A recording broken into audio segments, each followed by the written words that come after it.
예레미야 39장 말씀, 이 말씀을 통해서 하나님이 우리에게 주시는 거룩한 뜻을 깨닫고 그 말씀대로 살게 되기를 주의 이름으로 축복합니다. 39장 1절에 보면 유다 왕 시드기야의 9년 10월에 바벨론 왕 느부갓네살과 그 모든 군대가 와서 예루살렘을 에워싸고 치더니 였습니다.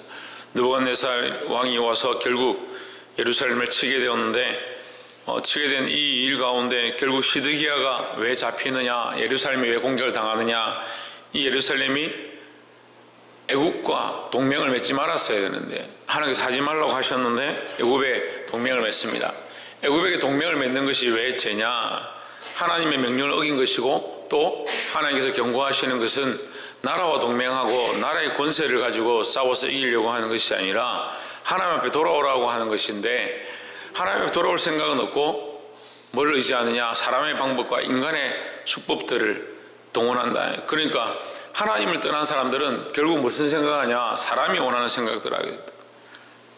애국을 선택한 것이 그들에게는 굉장히 좋은 전략이라고 생각했지만 결국 하나님을 떠난 것이었고, 그 하나님을 떠난 방법 때문에 느부갓네살이 볼 때는 이 갈대아인들 바벨론에게 순종하지 않고 끝까지 반항하고 다른 나라와 동맹을 맺는 이 이스라엘이 참 보기 싫었던 거죠. 그래서 결국 느부갓네살이 두 번째 2차 침공을 통해서 예루살렘을 완전히 함락해버립니다. 4절에 유다왕 시드기야와 모든 군사가 그들을 보고 도망하되 밤에 왕의 동산길로 쫓아 두 담 셋문을 통하여 성읍을 벗어나서 아라바로 갔더니 했습니다. 자, 이 길은 잘 모르는 길입니다. 왕밖에 잘 알지 못하는 길입니다. 그러니까 이 길로 도망을 갔으니까 사람들이 쉽게 따라올 수 없죠. 그런데 5절에 보면 갈대아인의 군대가 그들을 따라 여리고 평원에서 시드기야에게 미쳐 그를 잡아서 데리고 하맛 땅 림나에 있는 바벨론 왕 느부갓네살에게로 올라가며 왕이 그를 신문하였더라 했습니다. 자기가 피했다라고 피한 애국과 결탁되어진 이 문제도 하나님께서 그를 치셔서 이 심판을 당하게 하시고, 남들은 잡으러 올 수 없다라고 생각하고 피해 도망친 이 왕의 동산길로 도망친 이 길도 바벨론 왕이 쫓아와서 그를 끌고 왔다는 거예요. 끌고 와서 신문하게 되었다는 거예요. 사람의 방법으로 피할 수 있다고 생각하는 것, 우리가 여기로 가면 될 것이고 저기로 가면 될 것이고 이런 방법을 쓰면 될 것이고 이런 힘을 의지하면 될 것이다라고 생각하는 것, 결국 사람을 의지하고 사람의 방법과 사람의 계략은 결국 망할 수밖에 없다라는 겁니다. 그럼 우리는 누구를 의지해야 되냐? 하나님을 의지해야 되는 거죠. 이것은 명명백백하고 우리에게 정확하게 하나님 말씀을 통해서 가르쳐주지만 인간의 본성이 자꾸 뭘 동원하느냐? 인간의 계획과 생각들을 동원하고 자기가 많은 전략을 짜고 자기 지혜를 의지한다. 인생이 연약한 줄 안다라고 하나님 앞에 신앙 고백을 하면서도 결국 인생은 뭘 의지하냐? 자기 지혜를 의지하고 자기 명체를 의지하고 자기 생각의 기품을 의지하는 겁니다. 자기 명체를 의지하고 자기 지혜를 의지하는 것 자체가 죄는 아니에요. 그런데 문제는 왜 그것이 죄냐? 죄가 되느냐?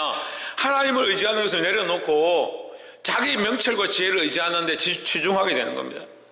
우리에게 주신 명철과 지혜를 하나님을 의지하는 데 써야 되고 오히려 하나님을 아는 데 써야 되고 하나님을 더 바라보는 데 사용해야 된다는 거예요. 6절에 바벨론 왕이 림나에서 시드기야의 목전에서 그 아들들을 죽였고 왕이 또 유다의 모든 귀인을 죽였으며 했습니다.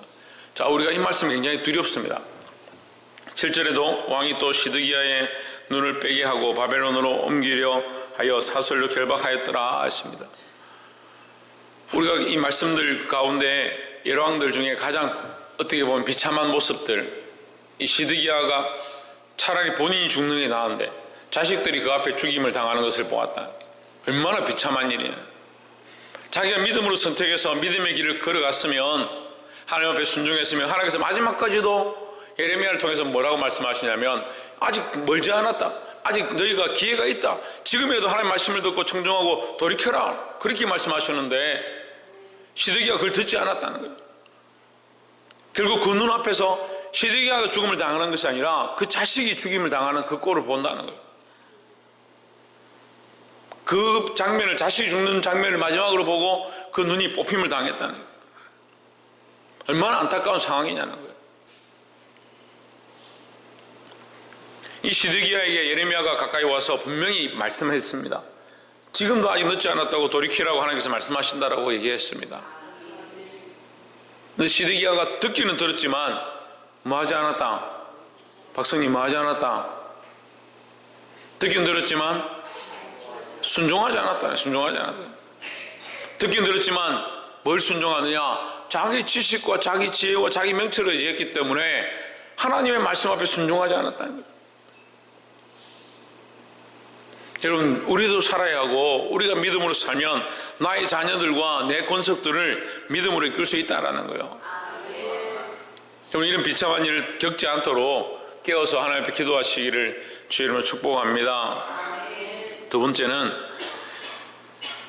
첫 번째, 믿지 않는 자는 반드시 벌을 받는다라는 것이고, 두 번째는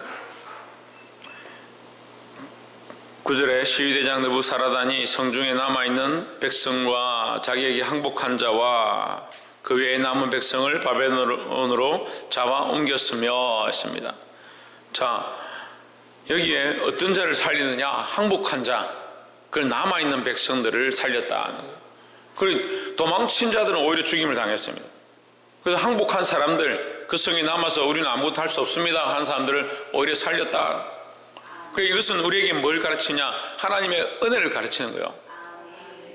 예루살렘이 완전히 멸망하고 거기 있는 사람들도 다 죽임을 당해야 되는데 하나님께서 그 은혜를 베푸셔서 어떻게 하느냐? 살게 하시는 거예요.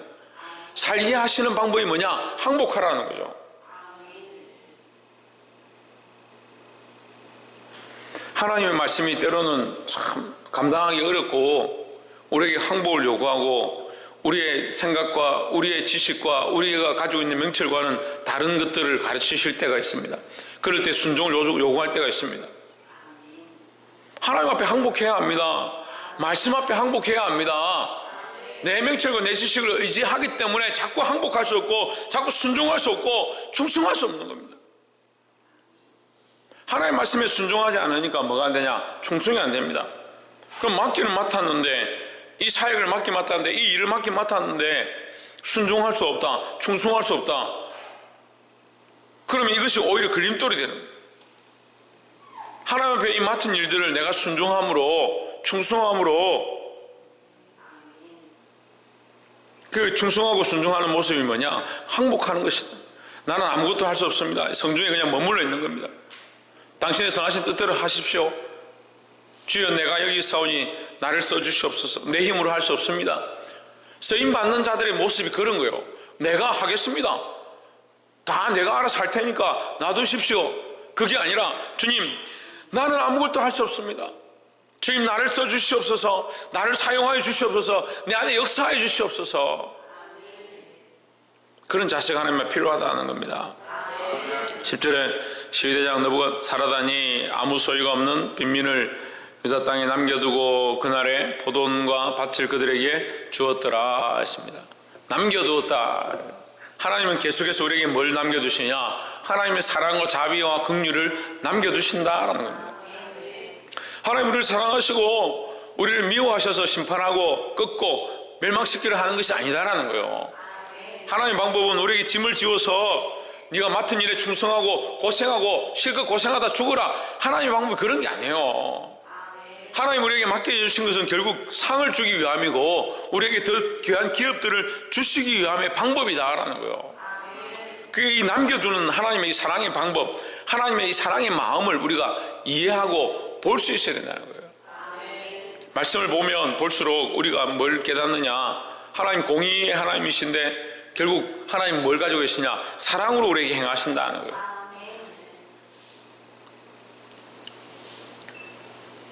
하나님 끝까지, 두 번째 우리가 나눠야 될 말씀은 하나님 끝까지 긍휼과 자비를 베푸시는 분이시다 하는 거예요. 그래서 우리에게 뭐가 있습니까? 우리에게 희망이 있습니다. 희망이 아직까지 희망이 있습니다. 그러니까 정신을 차리고 주의 말씀 앞에 순종하기를, 뭐하기를? 순종하기를 주의 이름으로 축원합니다. 마지막 세 번째로 16절에 너는 가서 구스인 에벤멜렉에게 말하기를 만군의 여호와 이스라엘의 하나님 말씀에 내가 이 성에 재앙을 내리고 복을 내리지 아니하리라 한 나의 말이 그날에 내 목전에 이루리라. 17절 나 여호와가 말하노라 내가 그날에 너를 구원하리니 내가 그 두려워하는 사람들의 손에 붙이지 아니하리라 하십니다. 에벤멜렉은 예레미야가 하나님 말씀을 선포할 때에 사람들이 그를 잡아서 죽이려고 할 때 에벤멜렉이 나서서 그를 말리고 살린 사람입니다. 그러니까 주의 말씀을 살리는 것이고 하나님의 말씀을 전하는 자를 살린 것이다 라는 거예요.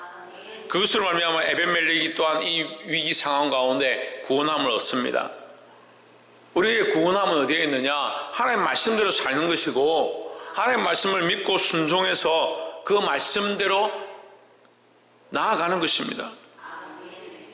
결국 이 에벤멜렉이 예레미야를 살린 것은 예레미야가 선포했던 이 말씀을 믿었고 그를 선한 길 가운데 세우려고 했던 그 방법이 결국 에벤멜렉 자신도 살리고 구원하는 그 일 가운데 나타났습니다.